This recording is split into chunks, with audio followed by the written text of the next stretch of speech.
Août 1124. Le roi des Francs, Louis VI le Gros, est depuis longtemps en conflit contre le roi d'Angleterre, Henri Ier. Depuis 1123, la guerre a repris entre ces deux rois. Ce conflit, à l'instar de ceux que mène le roi Louis depuis son adolescence, s'étale sur plusieurs années, ponctuées de trêves. Henri Ier, beau-père de l'empereur Henri V, engage ce dernier à porter le conflit sur les marches orientales du royaume des Francs. C'est aussi pour lui l'occasion de laver par les armes un affront qui lui fut fait 5 ans plus tôt. Voici ce que nous en dit Suger, abbé de Saint-Denis et conseiller du roi Louis. L'empereur Henri conservait depuis longtemps au fond de son cœur un vif ressentiment contre le seigneur roi Louis, de ce que dans son royaume, à Reims, en plein concile, le seigneur pape Calixte l'avait frappé, lui Henri, d'anathème. Avant donc que le seigneur pape Calixte fût mort, cet empereur rassembla une armée aussi nombreuse qu'il put, de Lorrains, d'Allemands, de Bavarois, de Souabes et de Saxons, puis, par le conseil du roi anglais Henri, dont il avait épousé la fille, et qui de son côté faisait la guerre au roi des Francs, il feignit de marcher vers un autre point. Il projetait en réalité d'attaquer à l'improviste la cité de Reims, se proposant de la détruire tout d'un coup, ou, du moins, de lui faire subir la honte et tous les maux d'un siège qui dura autant de temps que la session du concile dans laquelle le seigneur pape avait procédé contre lui. Le seigneur Louis, informé de ce dessein par les rapports d'hommes qui lui étaient dévoués, pressa sans attendre des levées de troupes, appela à lui tous ses barons et publia la cause de ces mesures. Sachant de plus que Saint-Denis est le patron spécial et le protecteur particulier du royaume, il se rendit en hâte à l'abbaye où reposent ses restes et le sollicita du fond du cœur, tant par des prières que par des présents, de défendre le royaume, de préserver sa personne et de résister comme à son ordinaire aux ennemis. En outre, et suivant le privilège que les Francs ont obtenu de Saint-Denis, il fait descendre sur l'autel les reliques de ce pieux et miraculeux défenseur de la France, ainsi que celles de ses compagnons, comme pour les emmener au secours du royaume quand un État étranger ose tenter une incursion dans celui des Francs. Le monarque ordonna que cette cérémonie se fît pieusement en grande pompe et en sa présence.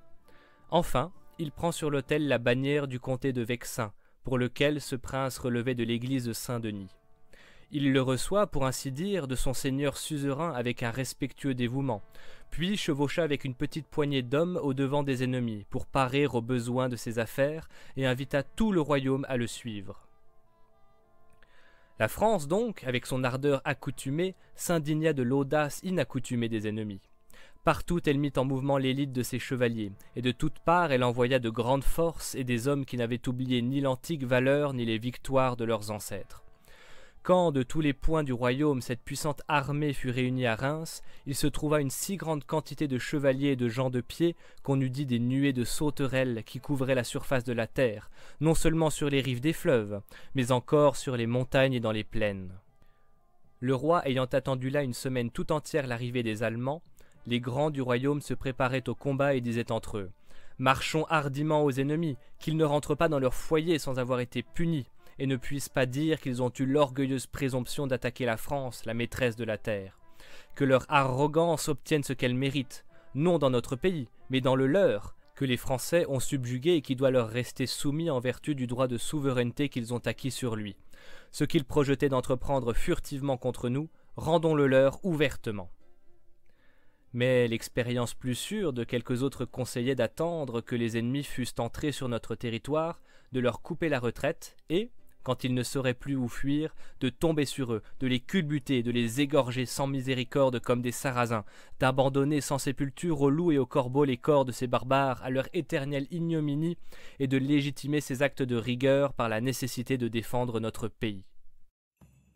Cependant, les grands du royaume rangent en bataille, dans le palais même et sous les yeux du roi, les diverses troupes de guerriers et règlent celles qui, d'après l'avis commun, doivent marcher ensemble.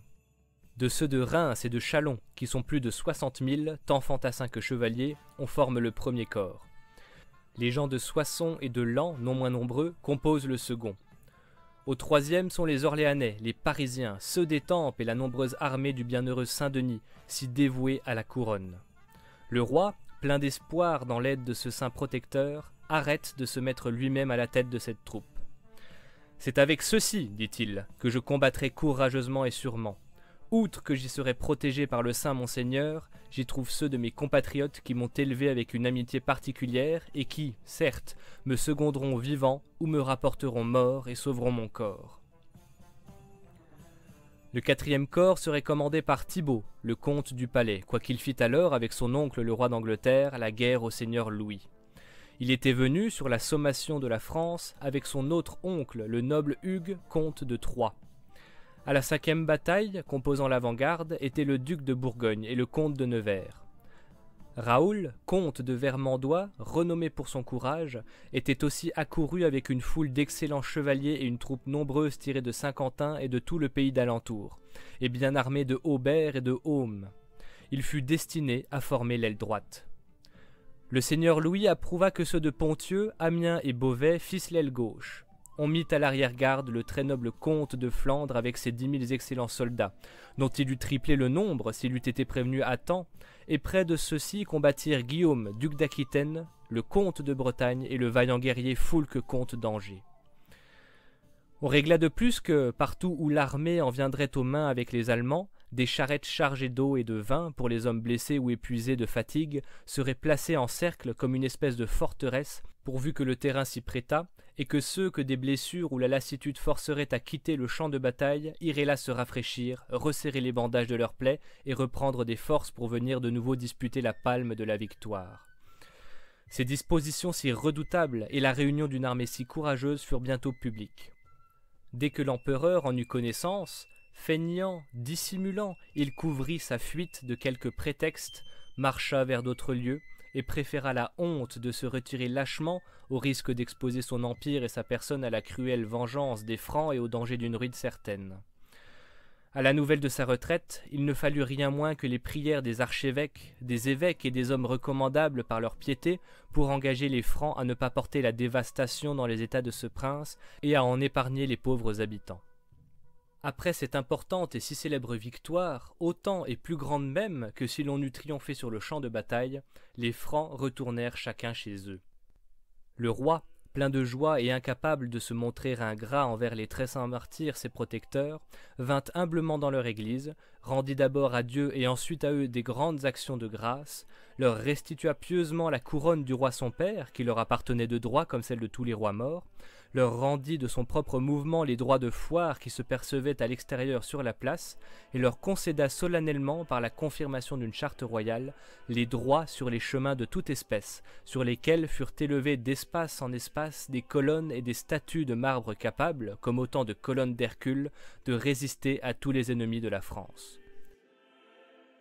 Faisant plus encore, le roi reporta lui-même jusqu'à leur place ordinaire sur ses épaules, avec une piété filiale et une grande abondance de larmes, les sacrées et vénérables chasses d'argent qui contenaient les corps des saints martyrs, ses seigneurs et patrons, et qui, tant qu'avait duré le rassemblement des troupes pour la guerre, étaient restés sur le maître-autel, honorés nuit et jour de continuelles et solennelles prières par les religieux, et d'oraisons sans nombre par un peuple de dévots et de femmes pieuses qui accouraient en foule solliciter le secours des saints pour notre armée. Ces secours, enfin, et les autres bienfaits que Louis avait reçus de ses saints, il les reconnut par des dons en terre et en autres espèces de richesses. Cependant, l'empereur d'Allemagne, avili par cette affaire et déclinant de plus en plus dans l'opinion, vit son dernier jour avant que cette même année eût terminé son cours, et vérifia ainsi cette sentence de nos ancêtres, que quiconque, noble ou non noble, troublera l'État ou l'Église et dont la révolte aura forcé de déplacer les reliques des saints, ne passera pas l'année ou mourra avant qu'elle soit finie. Dans ce même temps, le roi d'Angleterre, qui connaissait bien la perfide entreprise de l'Allemand, et faisait encore alors avec le comte Thibaut la guerre au roi Louis, forma le projet de profiter de l'éloignement du roi pour ravager complètement et occuper la frontière de France limitrophe de la Normandie. Mais un seul baron, Amaury de Montfort, homme d'une valeur éprouvée dans les combats, et les courageuses troupes du Vexin suffirent pour repousser ce prince qui ne recueillit de cette expédition que peu ou point de profit, et se retira frustré de ses vaines espérances. Ni dans nos temps modernes, ni même à beaucoup des époques de nos temps anciens, la France n'a rien fait de plus brillant et n'a jamais montré plus glorieusement jusqu'où va l'éclat de sa puissance lorsque les forces de tous ses membres sont réunies, que quand, dans le même moment, son roi a ainsi triomphé présent de l'empereur d'Allemagne, absent du monarque d'Angleterre. Aussi la terre se tut devant la France, l'orgueil de ses ennemis fut étouffé, et presque tous ceux d'entre eux qu'elle pouvait atteindre, s'empressant de rentrer en grâce avec elle, lui tendirent la main en signe d'amitié. C'est ainsi que qui refuse les choses les plus justes cède tout à qui déploie la force des armes.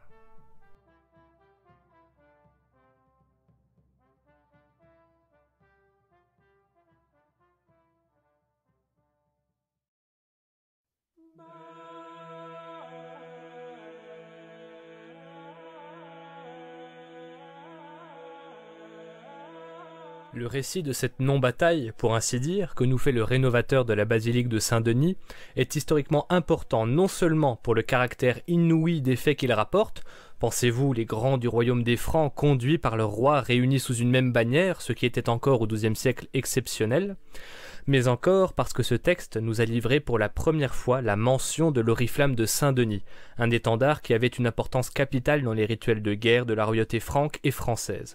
À partir de cette bataille de Reims en 1124, toutes les fois que le roi partait en guerre contre les ennemis des Francs dans une guerre défensive, l'oriflamme était solennellement levé et béni par l'abbé de Saint-Denis, dernière demeure des rois des Francs et de France.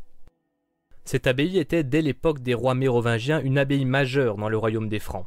Sous les Capétiens, à partir du XIe siècle, elle allait devenir le premier appui du pouvoir royal. Premièrement en tant que nécropole, où reposent les dépouilles de grands rois, ainsi que celles de leurs épouses depuis les temps mérovingiens, Dagobert Ier, Charles le Chauve, Pépin le Bref, Hugues Capet ou encore Robert le Pieux, mais aussi des chefs de guerre et des grands chefs spirituels, citons pour exemple Charles Martel, Bertrand du Guesclin ou notre abbé Suger. Les moines dionysiens avaient la charge de garder les tombes royales et priaient quotidiennement pour le repos des âmes des chefs d'État défunts, mais aussi pour le salut des Français et la bonne marche des affaires temporelles du royaume.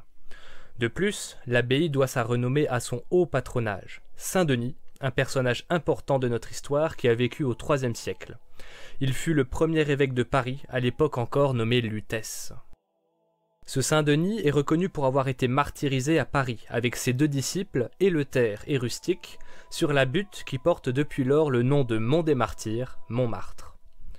Saint-Denis fut décapité au sommet de la butte, et la tradition rapporte que son cadavre aurait ramassé sa tête et l'aurait porté sur 6 km avant de s'écrouler à l'endroit où se dresse encore aujourd'hui l'abbaye qui porte son nom.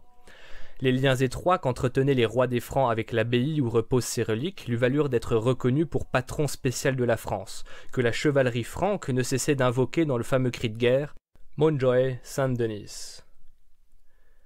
Les moines de cette abbaye eurent aussi l'honneur de se voir fait protecteurs des entresignes, ou regalia, ces objets à la fois symboles et outils du pouvoir royal nécessaires à l'accomplissement performatif du sacre des rois.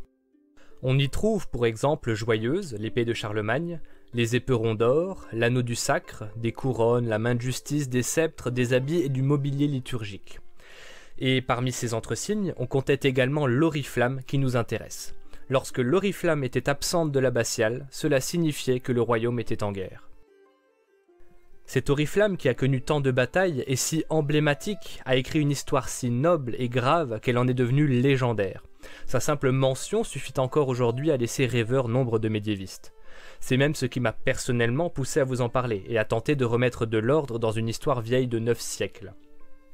J'ai entendu parler de la bannière des rois pour la première fois il y a 5 ans, j'étais en première année de prépa. Notre maître d'histoire médiévale traitait de la construction monarchique sous les Capétiens, et je m'étais émerveillé de cette pratique pourtant fort simple, mais si puissante qu'avait été jadis la levée de l'oriflamme. C'est cet émerveillement que j'entends par cette vidéo vous communiquer, entre autres choses naturellement. Il semble d'ailleurs que l'oriflamme avait cette aura sainte et légendaire depuis le commencement de son histoire.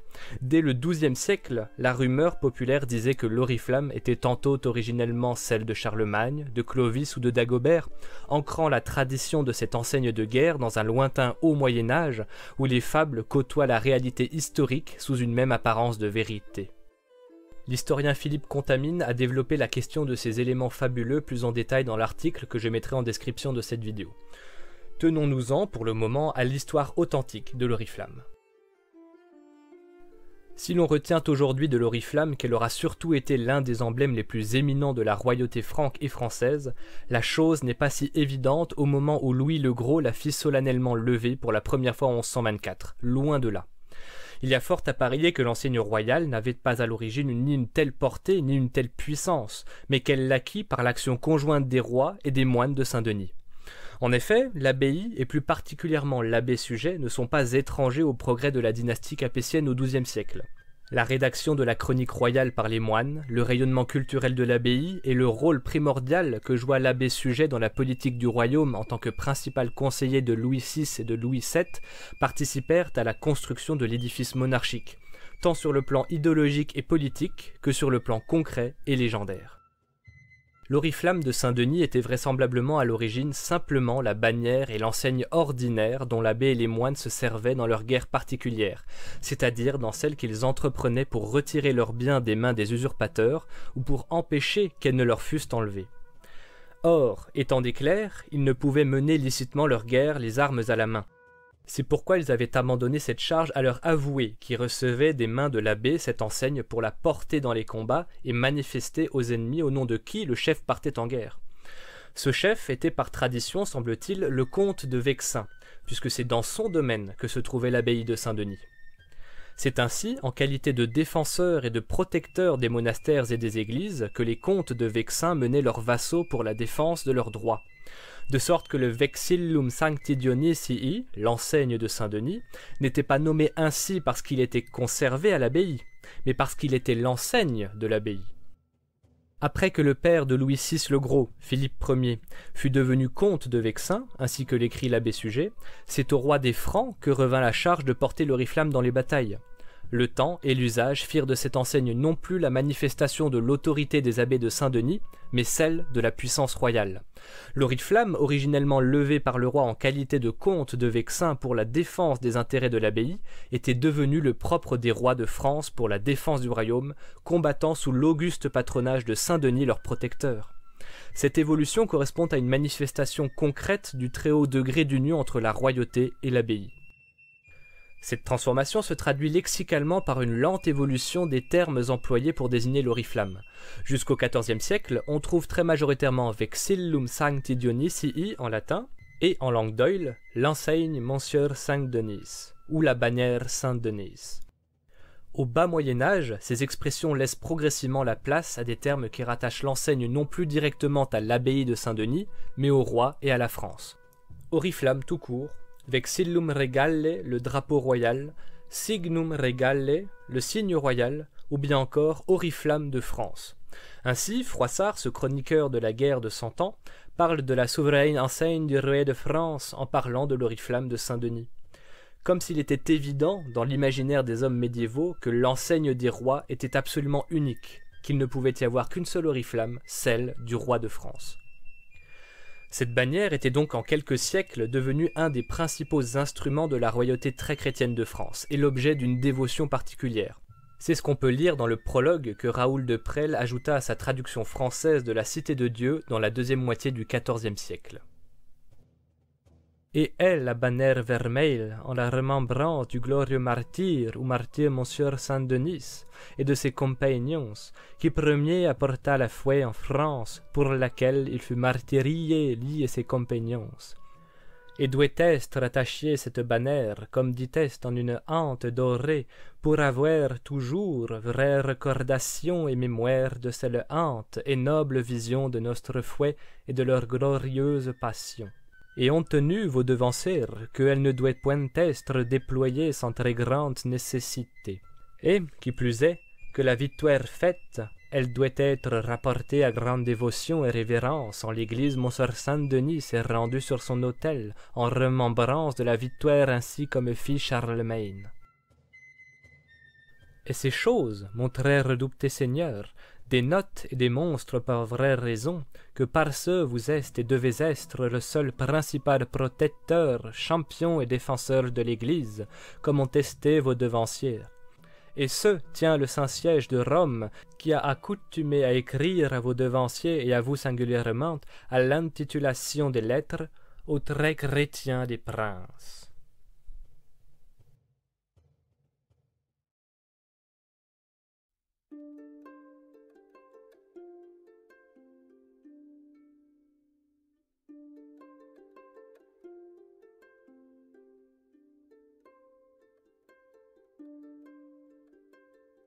Je me permets d'emblée d'avertir l'auditeur qu'il ne faut pas confondre l'oriflamme de Saint-Denis et la bannière royale d'azur au lys d'or. C'est même pour ça que j'ai intitulé ma vignette de manière un peu ambiguë « La bannière des rois », ce que je distingue de la bannière royale. Les deux étaient employés simultanément dans les batailles, mais n'avaient pas les mêmes fonctions. La bannière royale était destinée à indiquer l'emplacement du roi ou du corps d'armée qu'il dirige, tandis que l'oriflamme avait davantage une fonction d'enseigne générale de l'armée, censée procurer la victoire à qui la déploierait en toute justice par l'assistance des puissances spirituelles. Elle avait presque une fonction apotropaïque, c'est-à-dire que l'auguste aura de l'oriflamme protégeait les guerriers des malheurs. Certains auront directement associé l'oriflamme de Saint-Denis à une pratique très répandue dans les armées depuis l'Antiquité. Les enseignes militaires romaines, par exemple, étaient sacrées. C'est aussi une enseigne portant le symbole du chrisme, qui, Rho, les initiales du Christ, que l'empereur Constantin fit élever à la bataille du pont Milvius en 312 et qui lui donna la victoire selon les auteurs. Les Francs, assiégés à Antioche en 1098, réussirent à se sortir d'une situation désespérée parce qu'une sainte lance, qui n'était vraisemblablement pas la vraie, avait été exhumée dans la cathédrale de la ville, puis déployée dans la bataille qui mit fin au siège. C'est une autre sainte lance, parfois associée à la lance de Constantin, que portèrent les empereurs germaniques au devant de leurs ennemis pour assurer la victoire.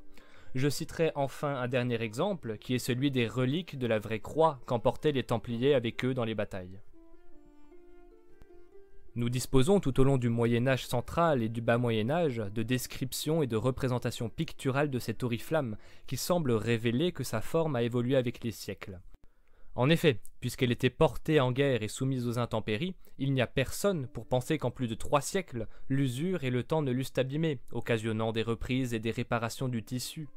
Il est même attesté au bas Moyen-Âge que des copies de l'oriflamme existaient, réalisées pour préserver l'original qui avait acquis un statut de quasi-relique. De manière générale, on peut retirer de toutes les descriptions qui en ont été faites qu'il s'agissait d'un grand carré de soie ou de taffetas, fendu en divers endroits par le bas et orné de franges. Sa couleur était rouge-vermeil, ce qu'on peut voir dans la plus ancienne représentation connue du Vexillum Sancti Dionisii. Vous avez sous les yeux un vitrail de la cathédrale de Chartres, réalisé entre 1225 et 1230. On y voit Saint-Denis remettre à un chevalier agenouillé son oriflamme vermeil. Le chroniqueur Guillaume le Breton donne cette description écrite de l'oriflamme au début du XIIIe siècle dans la Philippide, épopée relatant la vie du roi des Francs Philippe Auguste, composée à la manière des épopées antiques. Ast regi satis est nues cris pare per auras, vexillum simplex cendato simplice textum, splendoris rubei letania qualiter ruti, Ecclesiana sole certis ex more diebus, quod cum flamma habeat vulgariter aurea nomen, omnibus in bellis habet omnia signa preire, quod regi prestare sole Dionysius habas, ad bellum quoties sumptis proficiscitur armis, ante tamen regem signum regale tenebat, Montignacensis, vir fortis corpore, Gallo, seque accies ambe directe respiciebant, a se distantes modico discrimine campi, vultibus oppositis, nec aduc vox ulla sonabat. Un siècle après Guillaume le Breton, Guillaume Guillard reprend et traduit partiellement ces vers en français. Oriflamme est une bannière, aucun poids plus forte que Gwimple, des sandales rougeoyantes et simples, sans pourtraire d'autre affaire. On trouve encore pareille description dans la chronique de Flandre, rédigée dans la première moitié du XIVe siècle. Et il tenait dans sa main une lance à laquelle l'oriflamme était attachée, d'un vermeil sami, ressemblant à un gonfanon à 3 queues, et il y avait autour des houppes de soie verte. Enfin, Guillaume de Presles, avocat général, dans le traité qu'il a adressé au roi Charles V, la décrit ainsi. « Et vous portez seul d'entre les rois, ô roi, l'oriflamme dans la bataille, c'est-à-dire une lance toute dorée où est attachée une bannière vermeille. »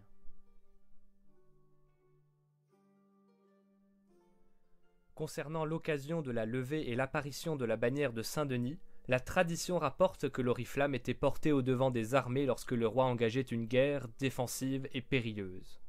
L'oriflamme a donc été levée pour la première fois en 1124, à l'occasion du péril imminent dont l'empereur Henri V menaçait le royaume des Francs, ce que corrobore, outre le récit dont je vous ai fait la lecture en introduction, une charte du roi Louis VI publiée la même année où il s'exprime en ces termes. C'est pourquoi, en présence de sujets, vénérables abbés de l'église sudite, que nous tenons en notre conseil pour un fidèle et un familier, et en présence de nos nobles, nous avons levé, ainsi que les comtes de Vexin en avaient l'habitude, la bannière sur l'autel des Saints-Martyrs vers lesquels il est reconnu que le comté de Vexin, que nous tenons en fief de ces derniers, regarde, observant et imitant la coutume de nos anciens prédécesseurs. Louis VII, son fils, la prit aussi lorsqu'il partit en croisade en 1147. Anno igitur ab incarnatione Domine millesimo centesimo quadragesimo septimo hebdomada secunda post festum Pentecostes prius ordinatis rebus ad iter peregrinationis tante necessitatis venit rex ut moris est ad ecclesiam beati Dionisi a martyribus licentiam accepturus et ibi post celebrationem missarum baculum peregrinationis et vexillum beati Dionisii quod oriflamb Gallice dicitur valde reverenter accepit sicut moris est antiquorum regum quando debent ad bella procedere vel votum peregrinationis adimplere et tunc movit directe cum magno comitatu prelatorum et baronum.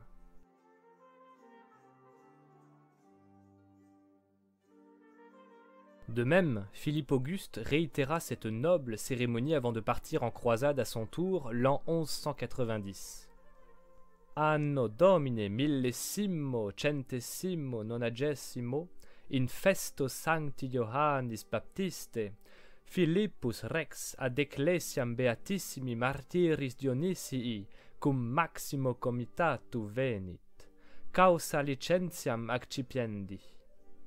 Consueverant enim antiquitus reges Francorum, quod quandocunque contra hostes arma movebant, vexillum de super altare beati Dionisii pro tutella seu custodia secum portabant, et in prima acie pugnatorum ponebant.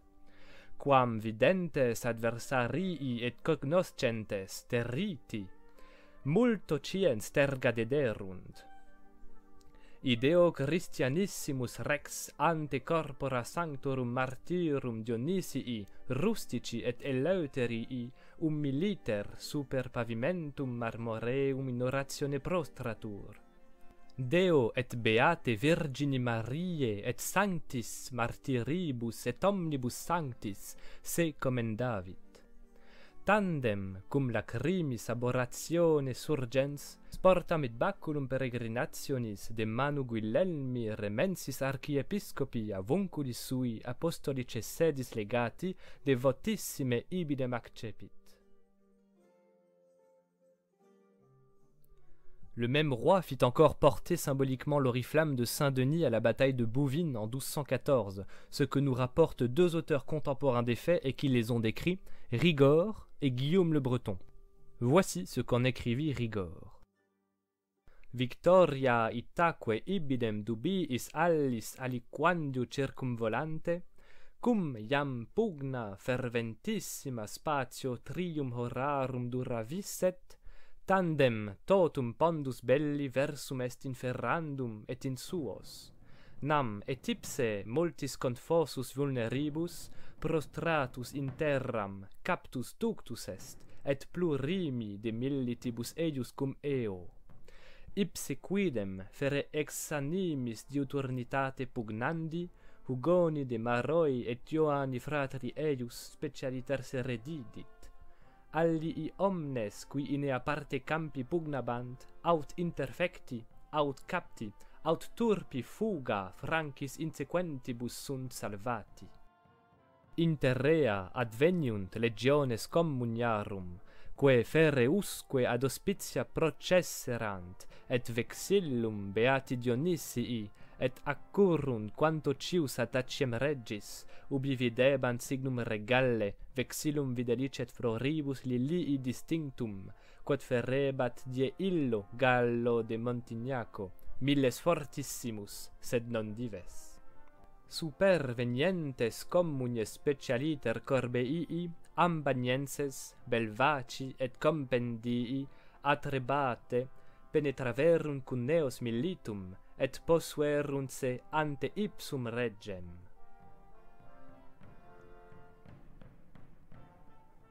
À partir du règne de Louis VIII, les mentions de l'oriflamme ne cessent de se multiplier.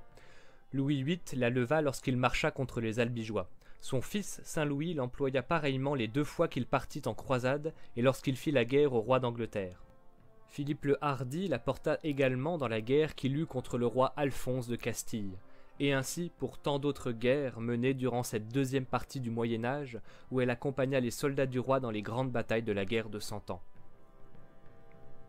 Concernant son utilisation, elle est des plus simples. Les grandes chroniques de France indiquent que, lorsque le roi souhaitait engager une bataille frontale décisive, elle était déployée en toute première ligne. Il en fut ainsi à Bouvines, au premier front de la bataille, par devant toutes les autres bannières. Lorsque l'affrontement devenait inévitable et que le roi lui-même allait brandir l'épée, il ordonnait de faire déployer l'enseigne rouge au devant de ses troupes. Il annonçait ainsi qu'il entrerait en personne dans la bataille en qualité de défenseur des églises et de son royaume.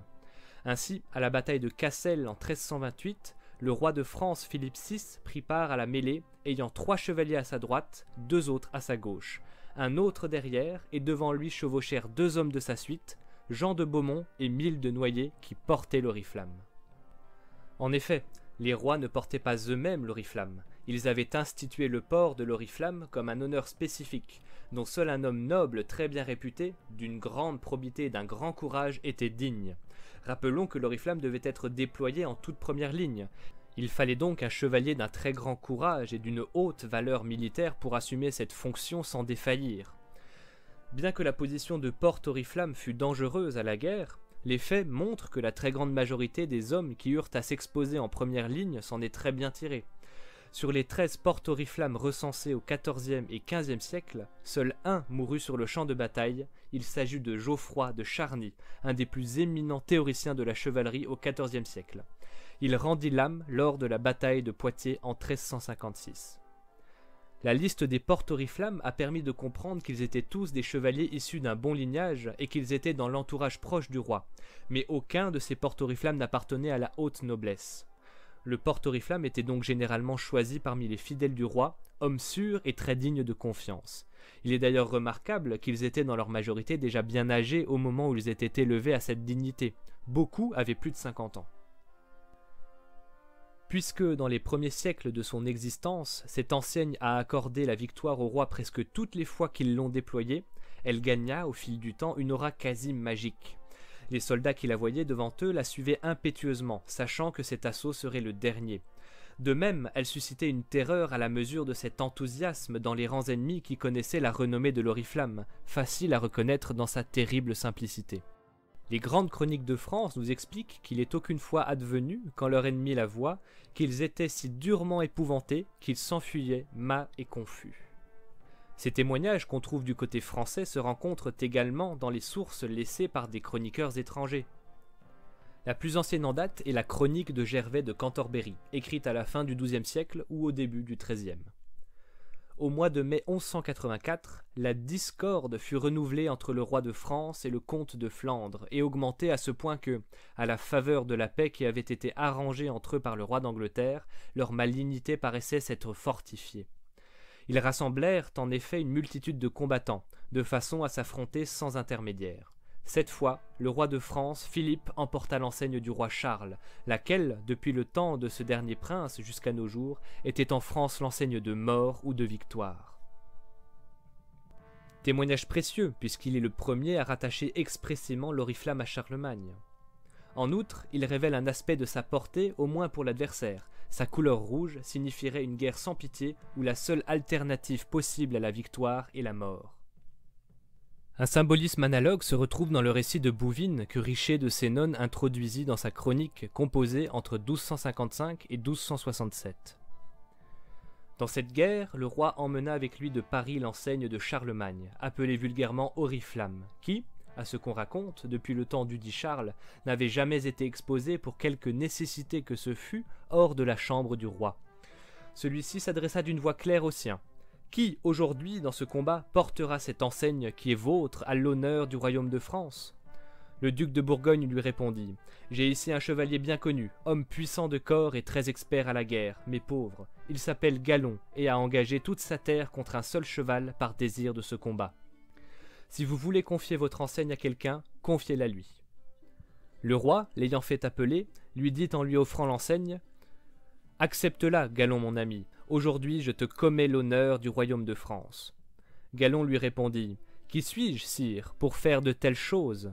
Et le roi « Ne crains rien, si par le don de Dieu nous remportons la victoire, nous répondrons très largement à ton effort. » Galon lui dit « Puisque, sire, votre ordre m'y presse, j'aurai soin d'accomplir vos commandements.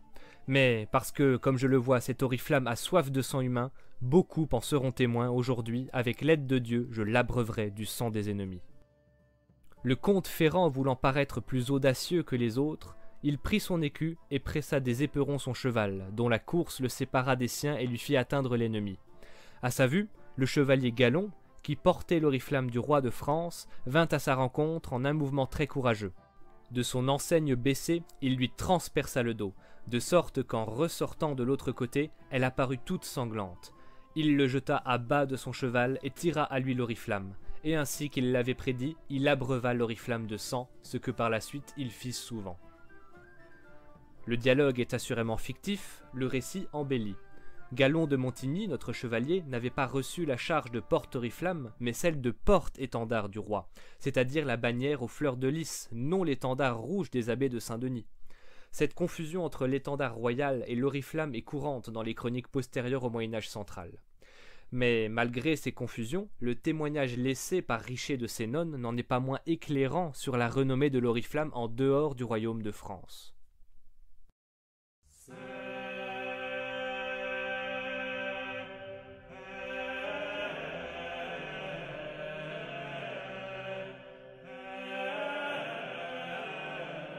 Les auteurs médiévaux et modernes nous ont fait parvenir les rites et les formules qui étaient exécutés par l'abbé de Saint-Denis lorsque le roi venait solennellement lever l'oriflamme avant de partir en guerre.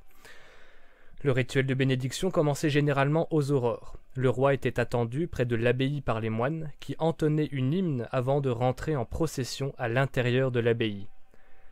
Honor, virtus et potestas, et imperium sit trinitati in unitate, unitate in trinitate, in perennis seculorum tempore. Trinitati lux perennis, unitatis sit decus perpetuum. Après ce chant, la procession se dirigeait vers le fond de l'église, près de l'autel des Saints-Martyrs. Là, le roi et l'abbé portaient à eux deux sur l'autel les lourdes chasses qui contenaient les reliques des saints. Ils y joignaient également, à partir du XIVe siècle, les reliques de Saint-Louis. Une fois posées sur l'autel, les reliques des saints étaient extraites des chasses, présentées à l'assemblée puis recouvertes d'un drap d'or. L'oriflamme était alors sanctifiée en étant mise au contact des reliques. Elle était ensuite pliée et disposée sous le corporal, cette étoffe de lin recouvrant l'autel et sur laquelle était opéré le rite eucharistique, l'office le plus sacré qui soit. Débutait alors la messe. Après l'offrande, l'abbé s'adressait au roi et aux seigneurs qui assistaient à l'office lors d'un sermon. Le roi était agenouillé, tête nue. Après ce sermon, le roi et le porte-oriflamme communiaient l'un et l'autre. Une fois que la messe était achevée, l'abbé prenait l'oriflamme sur l'autel et la déployait afin de la bénir. Il pouvait optionnellement la hisser sur une lance. D'abord, l'abbé et l'assemblée échangeaient ces mots. « Adiutorium nostrum in nomine Domini, qui fecit celum et terram. Domne, exaudi orationem meam, et clamor meus ad te veniat. Dominus vobiscum, et cum spiritu tuo. » Puis vient l'oraison, dont la teneur varie légèrement d'une source à l'autre. Toutes ces variations ne sont pas anodines, mais je ne compte pas charger davantage mon exposé que je juge déjà bien assez fourni. Philippe Contamine en donne une explication dans l'article précité. J'ai pris le texte qu'on trouve dans le Rational des divins offices de Guillaume VI Durand, évêque de Mende, dans la première moitié du XIVe siècle. Prions. Tends l'oreille, Seigneur, aux prières de notre humilité, et, par l'intervention de Saint Michel ton archange et de toutes les forces célestes, mais aussi celles des bienheureux martyrs Denis, Rustique et Éleuthère, accorde-nous l'aide de ta dextre, afin que, de même que tu as béni Abraham, triomphant des 5 rois, et le roi David, lorsqu'il faisait et accomplissait des progrès triomphants dans la louange de ton nom, de même qu'il te plaise de bénir et de sanctifier cet étendard que l'on élève désormais contre la rage de nos ennemis pour la défense du royaume et de ta sainte Église, jusqu'à ce qu'en ton nom, les fidèles et les défenseurs du peuple de Dieu, suivant cette bannière, jouissent d'avoir remporté le triomphe et la victoire sur les ennemis par la puissance de la sainte croix. Lui qui vit et règne avec le Père, le Fils et le Saint-Esprit Paraclet, Dieu pour les siècles des siècles. Amen. Guillaume Durand commente cette bénédiction, disant qu'elle doit être faite sur la bannière royale à Reims et après sur l'oriflamme à l'église de Monseigneur Saint-Denis de France, quand le roi veut aller à la bataille, contraint par la nécessité de défendre la foi ou l'église, ou pour la défense de son royaume, qui est la sainte colonne et fermeté de la sainte église. Car, tant que Dieu voudra que le royaume de France soit en prospérité et en victoire, la sainte église sera conservée, défendue et gardée. On apprend notamment grâce à cette œuvre que la bénédiction de l'oriflamme était également prononcée dans sa substance à la cathédrale de Reims pour la bannière royale aux fleurs de lys, sans doute avec quelques aménagements. Mais nous sommes un peu chagrinés de ne pas avoir davantage d'explications sur les différents éléments qui composent cette bénédiction, qui est pourtant le cœur du rituel de la levée de l'oriflamme. Voici quelques tentatives d'explication de ma part. Saint Michel, patron des chevaliers de France, est naturellement invoqué en premier lieu. Viennent ensuite les saints martyrs Denis, Rustique et Éleuthère, dont les reliques étaient vénérées à l'abbaye de Saint-Denis. Sont également cités 2 exemples vétérotestamentaires, Abraham et David. Je n'ai pas trouvé d'explication précise sur cette double mention. J'émets cependant l'hypothèse que ces 2 personnages sont cités car ils ont été les instruments du bras armé du Deus Sabaoth, le Dieu des armées. Le roi David, tout au long de son règne, s'est battu contre les nations voisines d'Israël, notamment les Philistins, ennemis de Dieu. Quant à Abraham, la bénédiction précise exactement à quel passage de sa vie on se réfère. Il s'agit de la bataille des 5 rois. Le frère d'Abraham, Lot, avait été fait prisonnier par ces derniers. Lorsqu'Abraham l'a pris, il réunit 318 de ses vassaux et affronta les 5 rois dans un combat nocturne dont il sortit vainqueur. Le jour qui suivit cette victoire, Melchisédek, roi de Salem, fit apporter du pain et du vin. Il était prêtre du Dieu Très-Haut. Il le bénit en disant « Béni soit Abraham par le Dieu Très-Haut qui a créé le ciel et la terre, et béni soit le Dieu Très-Haut qui a livré tes ennemis entre tes mains. » Et Abraham lui donna le 10e de tout ce qu'il avait pris. Melchisédek est un personnage très mystérieux de l'Ancien Testament, dont on ne sait rien en dehors des informations contenues dans le passage que je vous ai cité. Il sort de nulle part après la bataille des 4 rois pour bénir Abraham, apportant du pain et du vin, et il disparaît aussitôt après sans laisser de traces. Melchisédek est un prénom qui signifie « roi de justice ». Il est dit de lui qu'il est le roi de Salem, c'est-à-dire le roi de la paix. D'autre part, il est prêtre du Très-Haut, à une époque où il n'existe pas encore de classe sacerdotale juive. Il cumule donc à la fois la fonction de roi et de prêtre, ce qui, dans toute l'histoire, est exceptionnel. Exceptionnel également, car devant lui, Abraham s'humilie. Il reçoit sa bénédiction, lui donne la dîme, alors qu'Abraham est le plus grand des patriarches et de tous les Juifs, le père du peuple élu. Au sujet de Melchisédek, on ne parle ni de père, ni de mère, ni d'ancêtre, ni d'un commencement d'existence, ni d'une fin de vie. Cela le fait ressembler au Fils de Dieu, d'après l'auteur anonyme de l'Épître aux Hébreux. Cela permet d'aller jusqu'à considérer Melchisédek comme une autre manifestation vétérotestamentaire de la future venue du Verbe de Dieu qui fut engendré avant la création et qui s'est incarné il y a plus de 2000 ans. Le Christ, en effet, on le voit dans les évangiles, en plus de sa fonction de prophète, le prophète étant celui qui littéralement parle pour Dieu, a assumé le double ministère royal et sacerdotal. Tout cela se confirme enfin dans le geste de Melchisédek, qui apporte du pain et du vin. Certains d'entre vous auront immédiatement reconnu là la préfiguration de l'Eucharistie, permettant de comprendre le geste de Melchisédek. Ce parallèle entre Melchisédek et le Christ est d'ailleurs dressé dans la seule autre occurrence du prêtre roi de l'Ancien Testament qu'on trouve dans le psaume 109. Parole de l'Éternel à mon Seigneur, assieds-toi à ma droite jusqu'à ce que je fasse de tes ennemis ton marchepied.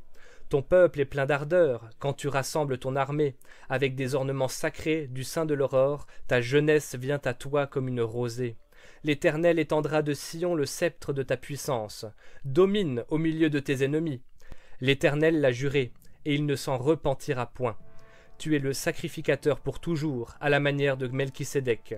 Le Seigneur, à ta droite, brise les rois au jour de sa colère. Revenons-en à notre rituel. Après cette oraison, l'abbé se saisissait de l'oriflamme et le remettait pieusement au roi en disant « Deus per suam gratiam, ac precibus vestri gloriosi patroni domini sancti Dionysii, sociorumque eius rustici et eleuterii, vobis concedat preclaram ab omnibus vestris inimicis obtinere victoriam. Amen. » Le roi, à son tour, confiait l'oriflamme à un chevalier de sa suite. Avant de recevoir cette oriflamme, le porte-oriflamme devait faire son examen de conscience, puis, après avoir fait pénitence de ses péchés et avoir reçu l'absolution de son confesseur, il recevait le corps du Christ et prononçait le serment accoutumé. Vous jurez et promettez sur le précieux corps Jésus-Christ sacré si présent, et sur le corps de Monseigneur Saint-Denis et ses compagnons qui s'y sont, que vous, loyalement en votre personne, tendrez et gouvernerez l'oriflamme du roi Monseigneur qui s'y est, à l'honneur et profit de lui et de son royaume. Et pour doute de mort, ne d'autre aventure qui puisse advenir ne la délérez, et ferez partout votre devoir comme bon et loyal chevalier doit faire envers son souverain et droiturier seigneur. Le roi tendait alors l'oriflamme au porte-oriflamme, qui la prenait à deux mains. Notez que sur la miniature que vous avez à l'écran représentant cette scène, ni le roi ni le porte-oriflamme n'ont d'éperon ni d'épée. Ensuite, le roi relevait le garde de l'oriflamme et l'embrassait, exactement comme cela se faisait dans le rite de l'hommage vassalique. Le porte-oriflamme allait ensuite s'agenouiller devant l'autel où se trouvent les reliques des martyrs afin de prier, tenant l'oriflamme à main jointe. Après un moment, il se relevait, se tournait vers l'assemblée et exhibait l'oriflamme sous les acclamations de la foule qui assistait à la messe. Les barons et les seigneurs présents étaient même autorisés à embrasser l'oriflamme. Si l'oriflamme n'avait été préalablement attachée à une lance, le roi la passait autour du cou du chevalier. Le roi et l'abbé remettaient ensuite les reliques dans leurs chasses et laissaient les chasses sur l'autel. Elles y resteraient jusqu'au retour du roi. Le rituel de restitution de l'oriflamme était bien plus succinct. Après la victoire, le roi, l'abbé, voire le porte-oriflamme remettait pieusement l'oriflamme sur l'autel des saints martyrs, tout en rendant grâce au saint protecteur pour la victoire accordée. Il va de soi que le rituel que je vous ai décrit est celui qui devait être accompli en théorie. Il est naturellement arrivé dans la pratique que des portions du rituel fussent retranchées en raison des urgences militaires. J'ai également mentionné la présence du peuple. Jusqu'à maintenant, je vous ai surtout parlé des premiers concernés par l'oriflamme, à savoir les moines de Saint-Denis et le roi avec son armée. Il importe toutefois de dire que les Français aussi étaient personnellement très attachés à l'oriflamme de Saint-Denis, de même qu'à la personne du roi et à l'État. En voici un témoignage recueilli dans la chronique du religieux de Saint-Denis, rapportant un événement séditieux survenu au cours de l'année 1411. Au milieu de tous ces bouleversements, les illustres ducs d'Orléans et de Bourbon, les comtes de Vertus, d'Armagnac et d'Alençon vinrent en pèlerinage à l'église de Saint-Denis avec un brillant cortège de chevaliers, le jour de l'octave de la fête du glorieux martyr. Ils entendirent une messe basse, baisèrent les saintes reliques et retournèrent à Saint-Ouen sans avoir rien mangé. Je mentionne à dessein cette particularité, afin de détruire une erreur qui fut alors faussement accréditée parmi le peuple. Les Parisiens, abusés par des rapports calomnieux, prétendirent que les religieux de l'abbaye avaient remis au duc d'Orléans le sceptre, le diadème et les insignes de la royauté, l'avaient fait monter sur un trône et lui avaient donné avec la cérémonie accoutumée l'étendard royal, qu'on appelle oriflamme, et leur exaspération en vint au point qu'ils manifestèrent l'intention de massacrer les religieux et de détruire l'abbaye. Ils renouvelèrent ces menaces contre nous pendant plusieurs jours malgré notre innocence. Nous ne pouvions leur envoyer personne pour nous justifier, tous les passages et les chemins étant étroitement gardés par les gens de guerre. Si bien que les hommes de nos jours affirmaient avoir entendu souvent répéter aux vieillards, comme une espèce de dicton, ces paroles prophétiques La plus terrible des guerres régnera dans le royaume quand on n'osera plus aller de Saint-Denis à Paris. De même, il est loisible de juger que c'est en référence à l'oriflamme que les habitants de la ville de Nesle avaient couvert les murailles de leur cité en 1415 avec des draps rouges. Peut-être voulait-il adresser quelques signes de défi au roi d'Angleterre qui passait par là pour ravager le pays. Au déloger de Boves, le roi d'Angleterre, avec lui son armée, prend son chemin vers Néel en Vermandois. Et, quand le roi passa devant Tisselville de Néel, ils avouaient leurs murs couverts de couvertoirs, la plupart vermos.